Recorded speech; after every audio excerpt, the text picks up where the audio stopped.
Guys, I just got a ton of money. This person just emailed me saying that all I had to do was click this link. No.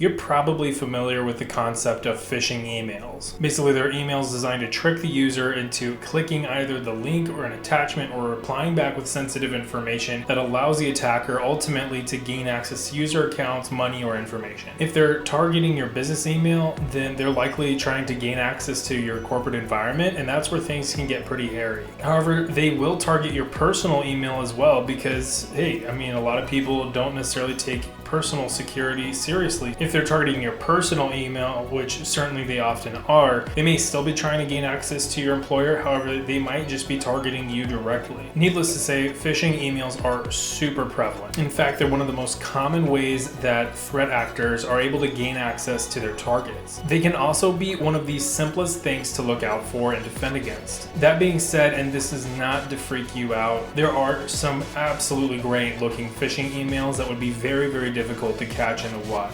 But let's not freak ourselves out. Let's not get ahead of ourselves, because 9 times out of 10, you'll be able to catch phishing emails right out the bat. And we're going to talk about specifically what you should look for to be able to catch those phishing emails. But before we go any further, I do want to specify that none of these steps are good individually to clear an email of any maliciousness. If anything looks suspicious about an email, then consider it malicious. However, you really would want to look for a combination of these indicators before determining that an email is in fact safe. The first thing that we want to look at, of course, is who this email is coming in from. That might seem like pretty much the most obvious step, but still, check it. And normally you'll be able to find out right away if this email is legitimate or not. Some of the sneaky phishing emails will actually replace letters with numbers or special characters, where it will look like it's Outlook, but instead of an L, it's a 1 or some variation like that. And if you find that, it's probably malicious. However, other times it will be flat out wrong. For instance, if you get an email from a Gmail account about resetting your Outlook password, you can be pretty confident that that's not legit. However, sometimes attackers are able to spoof the from line, so even if you check the from line and it checks out, let's check some of the other indicators. Next, you should check the body of the email. What is it that the email is trying to get you to do? This gets into the various types of phishing, which is a whole topic unto itself that we probably will end up covering in a later video. Try to identify whether the email is trying to get you to click on a link, download an attachment, or reply back with any specific information. It goes without saying, but you should not be getting emails out of the blue telling you that you have to immediately log into your account or reset your password. You've probably gone through the password reset process before, and so you know that whenever you're doing that, the website will actually tell you that you have an email incoming to reset your password, and then you typically get that email within 30 to 60 seconds. But if you're not doing that process and you get an email telling you to reset your password, probably not legit, or somebody's trying to do the password reset process for you, and so you still shouldn't be following up with that. However, sometimes those links won't take you to a login page. They will take you to a website that will automatically drop malware onto your machine. And those sites are called droppers because they drop malware whenever you visit them. Sometimes that malware will actually even be included in the email itself as an attachment, and they will try to trick you into clicking that attachment and executing the malware. Obviously, don't click on the links and don't click on the attachments either. Now, am I telling you to never click on anything in your inbox ever? No, obviously you're gonna have times working in a professional environment where you're just gonna have to do that. But before you do, you should clear those emails of these indicators and be 1000% sure that the email is who they say it's from and it does exactly what they say it will. After you check the body and the from box of the email, you can check the header of that email. And this will give you a good amount of information about the authenticity of your email. It will give you the IP address that this email came from, as well as a lot of other information. This is a great way to verify if an email is from who it says it is. But is this, of course, a 100% foolproof indicator that you can use 100% of the time without any of the other indicators? No, it's not. Of course, one last thing that you can do if you're really on the fence on the authenticity of an email is checking in with the security staff in your company or whoever manages the corporate email. They should have the tools and insight to be able to clear your email of whether or not it's legit or not. In certain larger organizations, they might even be able to test what's in the email and make sure that it's not malware.